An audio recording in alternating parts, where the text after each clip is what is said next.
ಗುಡಿಯಲ್ಲಿರುವ ದೇವರು ದಿಗ್ಬಂಧನದಲ್ಲಿ, ಆ ದೇವರ ನಂಬಿದ ಭಕ್ತರು ಕಣ್ಣೀರಲ್ಲಿ. ಬೆಟ್ಟದ ನೋವನ್ನು ಸಹಿಸುವ ಒಡೆಯನು, ನಂಬಿದ ಹೃದಯಕ್ಕೆ ಕೇಳನು ಬಯಸನು. ಇಂದಲ್ಲ ನಾಳೆ ಬಂದೇ ಬರುವೆ, ಜಗವನ್ನು ಗೆದ್ದು ಮತ್ತೆ ನಗುವೆ.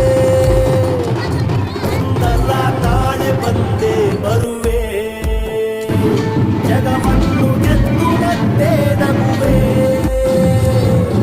ಗುಡಿಯಲ್ಲಿರುವ ದೇವರು ದಿಗ್ಬಂಧನದಲ್ಲಿ, ಆ ದೇವರ ನಂಬಿದ ಭಕ್ತರು ಕಣ್ಣೀರಲ್ಲಿ.